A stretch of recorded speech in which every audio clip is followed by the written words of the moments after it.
I'm Dorothy Rowe, and the video you're about to watch is a clip from a live webinar. If you enjoy the content of this video, please like and subscribe. I'd love to hear your comments. Thank you. This picture behind me is not a coincidence. It's intentionally chosen because the structure of creation is not unlike the structure of our world. Everything's a fractal, right? Everything reflects everything. And so we have this infinite, unbounded ocean of being or consciousness, which is the eternal source of creation. In the case of my picture, the ocean is an actual tangible thing, but in the case of the way the creation is structured, the source of creation is somewhat intangible in that it is unmanifest and qualityless before anything has manifest. But in the picture, I'm using the picture as a metaphor, and the ocean part of the picture represents the unmanifest source of creation, and the sky part of the picture represents the material level of creation, the expression of the source, right? The source appears as the expressed field of creation, and then it enters into its expression. Then it integrates. So it's one, then it shows up as many, and then it reestablishes one. It reestablishes the whole package as one, while continuing to honor the many, while the one integrates into its own diversified expression without losing the diversified value. So then it's both many and one at the same time, which are all basically one. So, it's a little bit of this process that's taking place in creation is a little bit of a stretch for the intellect, because the intellect likes things to be kind of neat and complete, like it's either up or it's down, but it's not both, right? The intellect likes to discriminate and define like that. So the fact that one can appear as many, but then it can incorporate with the many, it can incorporate into the many and create a situation where there's both many and one, and it's all the same thing, is like, okay.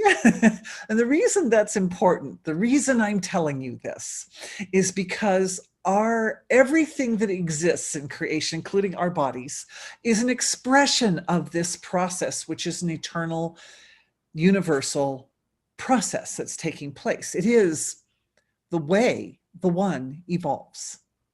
It is the evolution of the source of creation, is to be one, but then think being one is just so boring. Okay, so I'm going to stretch myself. I'm going to express myself as many, and then finding, being many is so interesting. But then there are all these isolated, separated values among the many, right? The nature of the diversified creation is differences, differences, differences. And so the one says, oh yes, but my reality is one. So it comes back into bring it all back together and create wholeness again.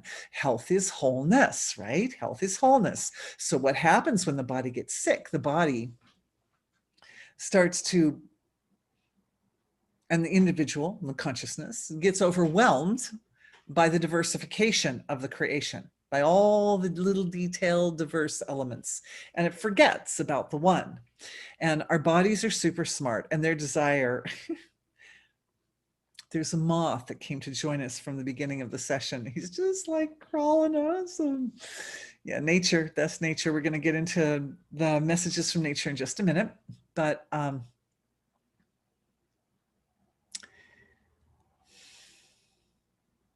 derailed myself. Please forgive me.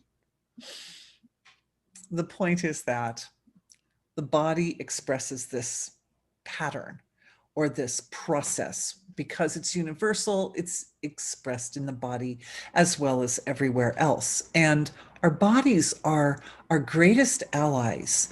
They're the great allies of our consciousness and our being, because the body's trying to bring us back to wholeness. It's trying to create a condition, even when it's sick, it's trying to create a condition that lets us integrate totality, infinity, eternity, back into the material field of creation. That's the goal.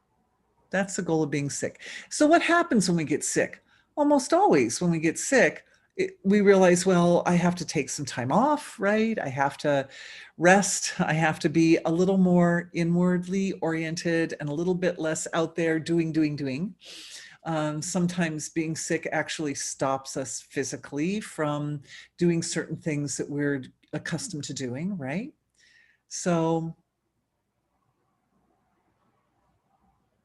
it facilitates the inward stroke of awareness. It facilitates a process whereby we're a little bit less invested. We start to separate out a little bit from the material level of creation and allow the inner awareness and consciousness to get really focused on the part of the body that doesn't feel well, right?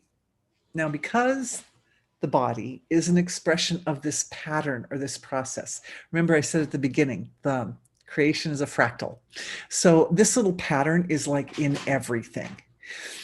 The actual part of the body that falls ill indicates where this particular process is like a little bit weak, or it needs to be activated.